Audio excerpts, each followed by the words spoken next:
Good morning to all of you. Welcome to unique academy online classes. हाँ, class 12 subject math में अपने chapter चल रहा है आव्यूह मतलब मैट्रिक्स। ठीक है। अब मैट्रिक्स क्या होती है ये देख लेता। मैट्रिक्स का क्रम, मैट्रिक्स में कुल अवयवों की संख्या, ये सारे अपने हो गए थे। मैट्रिक्स में पंक्तियों की संख्या को स्मॉल एम से लिखा जाता है, स्तंभों की संख्या को स्मॉल एन से, ये सारे हो गए थे। और साथ के साथ व्यापक मैट्रिक्स किस तरीके से लिखते हैं ये भी हो गया था। अब व्यापक मैट्रिक्स पे आधारित ये वाला क्वेश्चन है कि एक 2x2 क्रम की आव्यूह आपको बनानी है जिसके अवयव इस तरीके से दे रखे हैं। तो ये हर क्वेश्चन के लिए अलग अलग हो सकता है। ठीक है, तो यही ये कोई फॉर्मूला नहीं है, हर क्वेश्चन पे डिपेंड करता है कि उसके अवयव किस टाइप से हैं। तो यहाँ पे बोला है कि 2x2 मैट्रिक्स को कैपिटल लेटर से लिखा जाता है, इसलिए मैंने कैपिटल ए लिख दिया है।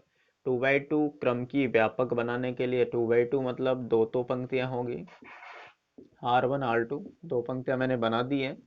इस तरीके से C1 और C2 दो स्तंभ मैंने बना दिए। ठीक है। अब यहाँ कैपिटल ए है तो यहाँ लिख दिया मैंने स्मॉल ए। यहाँ पे फर्स्ट पंक्ति फर्स्ट स्तंभ A11। इसी तरीके से यहाँ पे होगा A12, A21 और A22। ये आपकी व्यापक मैट्रिक्स बन चुकी है जिसका क्रम है 2x2। अगर क्वेश्चन में 2x3 की होता तो व्यापक 2x3 बनाते, अगर 1x4 की होती मैट्रिक्स तो व्यापक 1x4 बनाते। तो इस तरीके से आपको व्यापक मैट्रिक्स बनानी है। अब आगे क्या करना है कि इसके अवयव I और J वैल्यू पुट करने हैं। इसके लिए जैसे यहाँ पे सबसे पहले मैं निकालूं इस तरीके से, यहाँ पे वैल्यू मैं निकाल लेता हूँ इधर। A11 निकालने के लिए इसके लिए I भी 1 है और J भी 1 है। यहाँ से तुलना की आपने, यहाँ से I की जगह 1, आगे वाला I होता है पीछे वाला J है, तो यहाँ रखा मैंने। I की जगह 1 पुट कर दो, 2 into 1 minus 1 upon 2 into 1 plus 1। अगर आप इसको हल करोगे तो 2 माइनस 1 ये तो 1 हो चुका है, और 2 इंटू 1 ये 3 हो चुका है। ठीक है।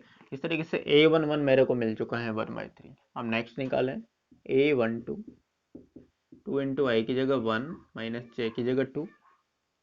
इस तरीके से 2 इंटू 1 प्लस में 2, इसको हल करोगे तो 2 माइनस 2 जीरो। अगर आप जीरो में किसी और संख्या का डिवाइड भी करते हो जैसे 4 है तो भी आंसर तो जीरो ही आना है। हाँ, नेक्स्ट A21 निकालें। यहाँ वैल्यू पुट की मैंने 2 into 2 minus 1 upon 2 into 2 plus 1। ये 3 हो चुका है और ये 5 हो चुका है। इस तरीके से A22 आप निकालें, 2 इंटू 2 माइनस में 2 अपॉन में 2 इंटू 2 प्लस में 2। ये 2 और यहाँ पे 4 और 2 6। इसको भी आप सोल्व करोगे, थोड़ा सा काटोगे तो 1/3। तो इस तरीके से आपके चारों अवयव आ चुके हैं। अगर मैट्रिक्स में 6 अवयव होते हैं 2/3 या 3/2 होते हैं, 8 होते हैं, जितने भी सारे अवयव इसी तरीके से निकालने हैं। निकालने के बाद आपको मान रख देना है। तो आपका आंसर कितना मिला, ये 1/3 आया है, 0 ये 3/5 है, और ये 1/3, और ये आपकी 2/2। इस तरीके से आपका आंसर बन चुका है। तो आपसे किसी भी क्रम की मैट्रिक्स बोली जाए उसके साथ साथ AIG का मान कुछ भी दिया जाए, इसी तरीके से आपको सोल्व करना है। I और J की जितने अवयव सभी के लिए अलग अलग वैल्यू रखे और आंसर निकालना है। तो इस तरीके से आपको ये आपका A11, A12, A21, A22 ऐसे चलता रहता है और ऐसे चलता रहता है। जैसे यहाँ पे A11 इतना है, A12 का मतलब क्या है कि फर्स्ट पंक्ति का दूसरा स्तंभ। इस तरीके से आप बता सकते हो। ठीक है, अब आगे बात करते हैं। आगे है समान मैट्रिक्स या फिर बराबर मैट्रिक्स। समान अवयव किसको बोलेंगे, जैसे कोई दो संख्याएं बराबर हैं उसी तरीके से दो मैट्रिक्स भी क्या बराबर हो सकती है। कब बराबर होती है, कैसे उनको बोलेंगे, उसके लिए बात करेंगे। समान या फिर बराबर अवयव, इक्वल मैट्रिक्स, इक्वल मैट्रिक्स। हाँ, किसको बोलेंगे, दो या दो से अधिक, दो भी हो सकती है, दो से ज्यादा भी हो सकती है। दो या दो से अधिक मैट्रिक्स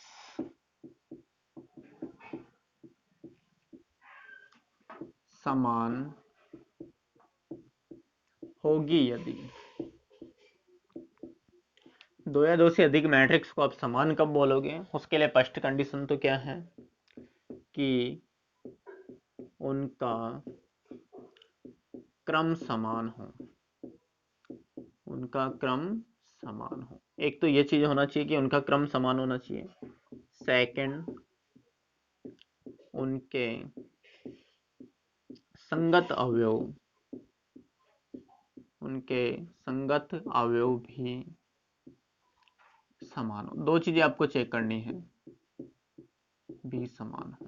एक तो उनका क्रम समान हो, दूसरा उनके संगत अवयव भी समान हो। ये दोनों चीजें आपको देखनी है। दो मैट्रिक्स है उनके लिए, जैसे ए, यहाँ पे कोई एग्जांपल लिखते हैं आप,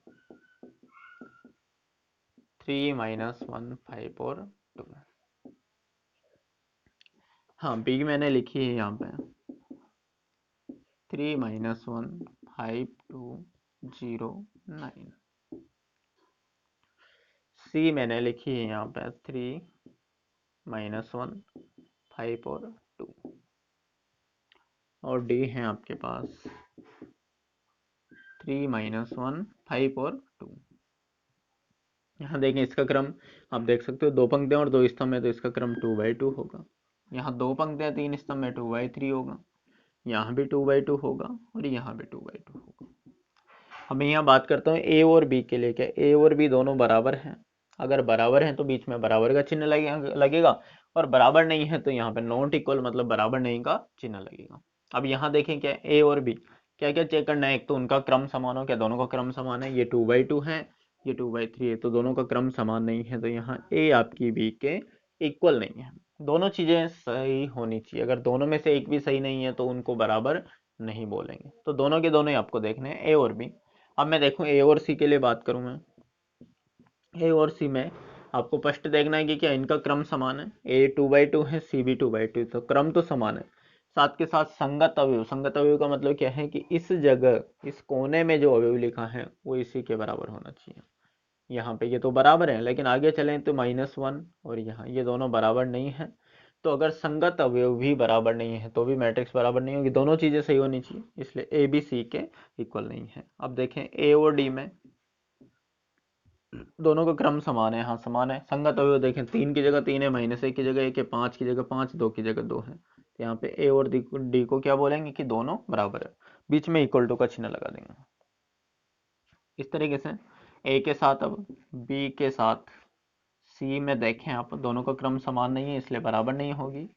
बी और डी भी आपके बराबर नहीं है क्योंकि यहाँ संगत अवयव या इन दोनों का क्रम समान नहीं है। सी के साथ देखें, सी और डी भी आपकी इक्वल नहीं है क्योंकि दोनों के संगत अवयव आपके समान नहीं है। तो इस तरीके से दो मैट्रिक्स समान होने के लिए दो चीजें आपके पास होना जरूरी है।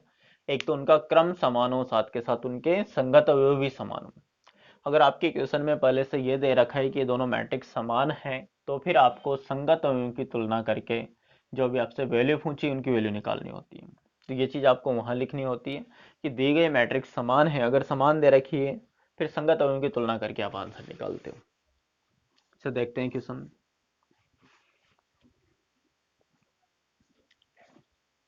इस पे कैसा क्वेश्चन होता है समान मैट्रिक्स का। एग्जाम्पल है आपके पास, ए बी सी के मान ज्ञात कीजिए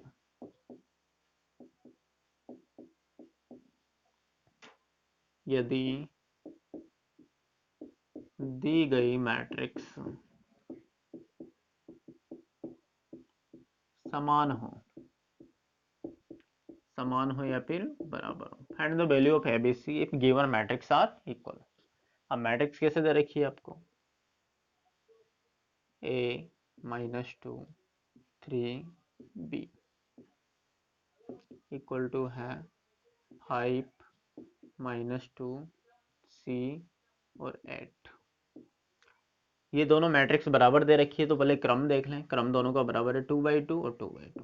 अब बराबर पहले से हैं तो दोनों चीजें बराबर होगी। क्रम तो आपने देख लिया कि बराबर है, संगत अवयव भी बराबर होंगे। तो यहाँ क्या करना है आपको कि दी गई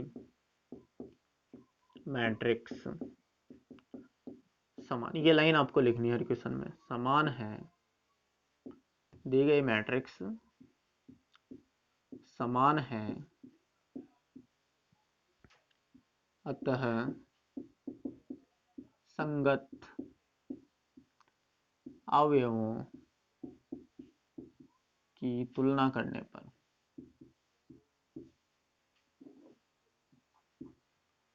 संगत अवयवों की तुलना करने पर। संगत अवयवों की तुलना करें तो यहाँ देखें, सबसे पहले ये आपका ए है, ए इक्वल टू 5, एक आंसर मिल चुका है आपको। दूसरा -2 की जगह -2 है, सी इक्वल टू 3, ये भी मिल चुका है। बी इक्वल टू 8, ये भी मिल चुका है। तो इस तरीके से आपको तुलना करके आंसर निकालने हैं। अगर दो मैट्रिक्स आपकी समान है तो वहां पे संगत अवयव आपके समान होंगे। इस तरीके से तुलना करके आपको आंसर निकालने हैं। और देखते हैं इसी पे समान मैट्रिक्स पे एबीसी के मान निकालने हैं आपको अभी।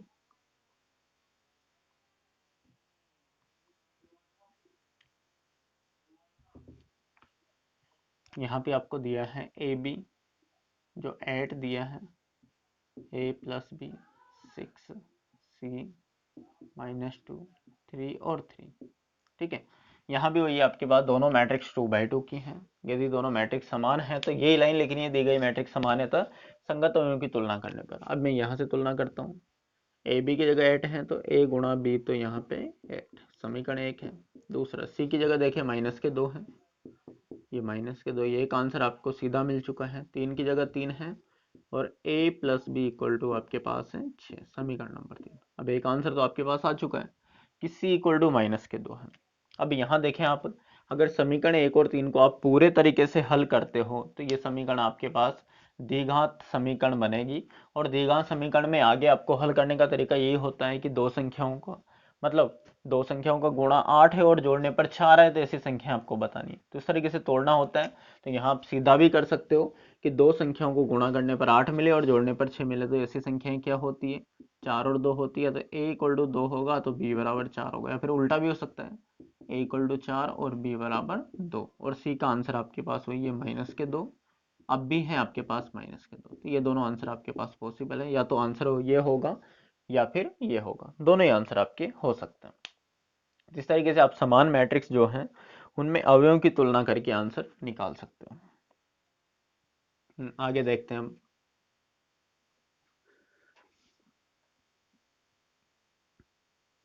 ए बी सी के, अब ए बी सी की जगह एक्स वाई जेड, एक्स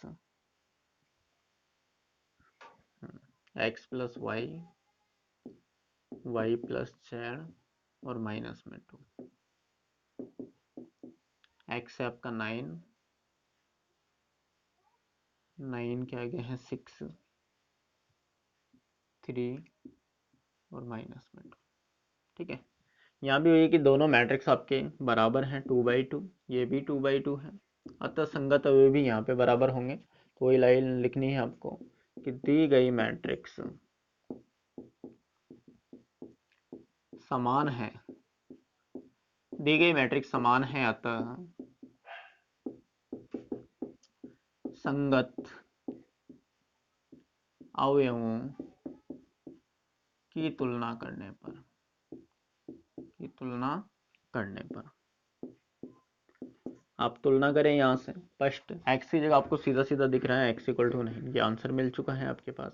ठीक है, अब आगे चलें, आगे मैं तुलना कर रहा हूँ तो x plus Y equal to 6 दिख रहा है, लेकिन x का तो आंसर पता है आपको पहले से, तो x की जगह 9 पुट कर दें, 9 प्लस वाई इक्वल टू 6। इसको उधर लेके जाओगे तो y इक्वल टू 6 माइनस 9, हाँ प्लस माइनस माइनस होता है, बड़ी संख्या माइनस की, इसलिए आंसर ये होगा।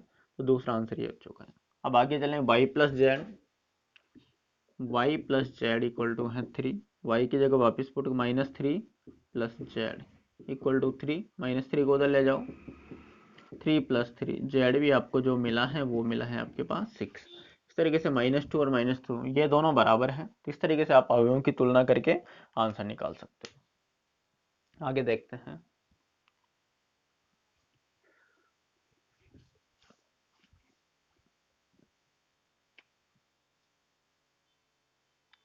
नेक्स्ट क्वेश्चन है आपका,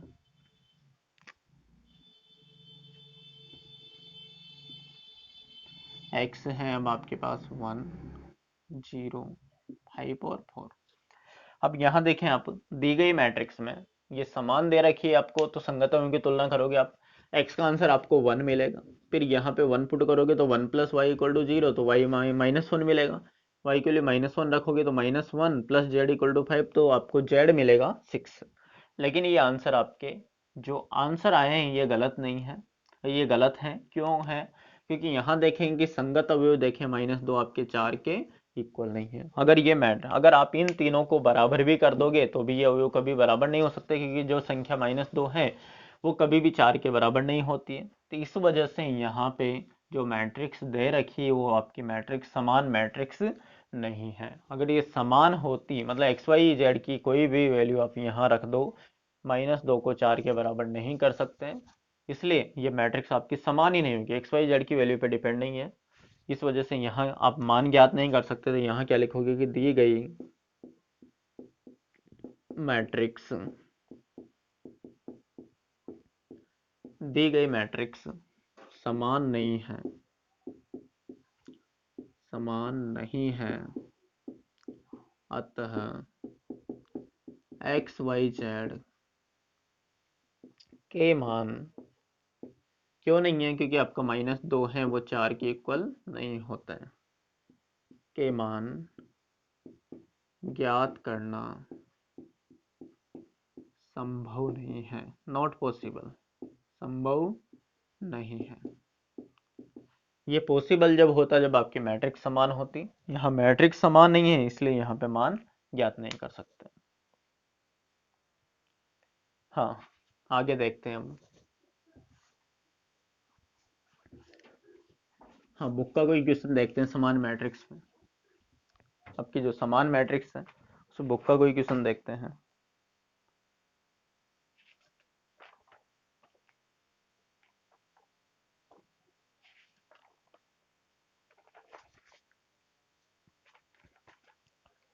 हाँ, 3.1 का क्वेश्चन नंबर है थर्ड, एक्सरसाइज है आपकी 3.1, क्वेश्चन नंबर है आपका थर्ड। यदि k+4 -1 3 और k-6 इक्वल टू, इधर दिया है आपके पास a -1 3 और -4 हो तो a का मान ज्ञात कीजिए, a का मान ज्ञात कीजिए। आपको जो मान निकालना है यहाँ पे वो निकालना है a का। अब यहाँ से देखें आप, यहाँ भी वही लिखना है आपको कि दी गई मैट्रिक्स समान है, दी गई मैट्रिक्स समान है, अतः संगत अवयवों की तुलना, संगत अवयवों की तुलना करने पर वही करेंगे जो अभी वाले क्वेश्चन में किया था। अब यहाँ से मैं तुलना कर रहा हूँ तो k+4 इक्वल टू मेरे को मिला यहाँ पे a। अब यहाँ पे क्या है, आपके पास k भी अननोन है, a भी अननोन है। अगर आपके एक समीकरण में 2 अननोन है तो उनका मान कभी भी नहीं निकाल सकते हो आप, क्योंकि आपके नियम है मैथ का, अगर आपके पास एक अननोन है तो आपको एक समीकरण की जरूरत है सोल्व करने के लिए, 2 अननोन है तो 2 समीकरण की जरूरत है। यहाँ भी एक ही मिली इसे अभी सोल्व नहीं कर सकते। अगर 3 अननोन है तो 3 समीकरण की जरूरत है, -1 की जगह -1 है, कोई वैल्यू कोई समीकरण नहीं मिल रही है, 3 की जगह 3 है, k-6 इक्वल टू है -4। तो यहाँ से मैं वैल्यू निकाल लेता हूँ k की, -6 उधर जाएगा तो k इक्वल टू -4 + 6, ये 2 मिल चुका है। अब कहाँ रख दें, ये समीकरण 1 में पुट कर दें, समीकरण 1 में रखने पर, समीकरण 1 में रख दें तो k की जगह मैंने रखा 2 + 4 इक्वल टू a, 4 में 2 प्लस करोगे तो a का आंसर आ चुका है आपके पास 6। तो इस तरीके से आपको हल करना है। अगर दो मैट्रिक्स समान है तो वहाँ संगत अवयवों की तुलना करें, आपको जो आंसर है वो मिल जाएगा।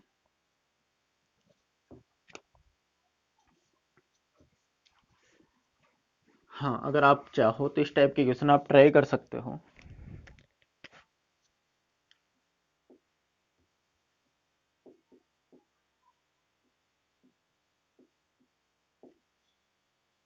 यदि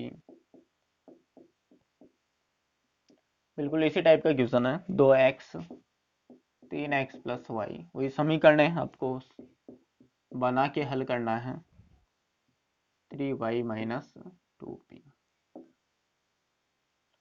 बराबर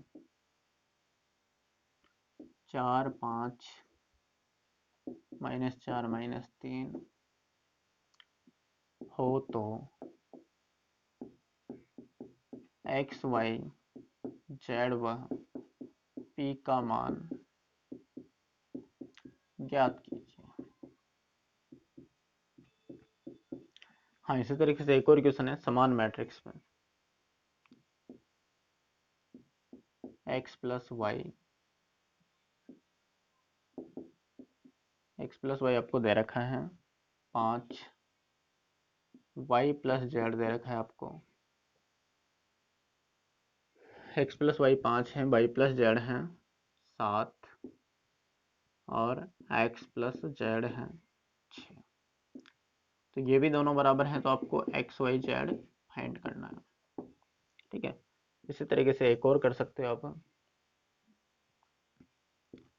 एक 2x2 क्रम की मैट्रिक्स Aij ज्ञात कीजिए जिसके अवयव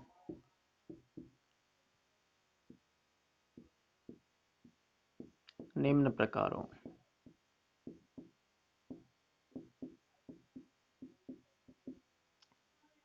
Aij equal to mod 2i minus 3j upon j। ठीक है, तो इस तरीके से आपके ये इस टाइप के क्वेश्चन आप कर चुके हैं। तो आप ये ट्राई कर सकते हो कि ये क्वेश्चन कैसे होंगे, आप करके देख सकते हो इनको। वही पैटर्न है, कोई तरीका कोई नहीं बदलेगा, सारा सब कुछ वही है।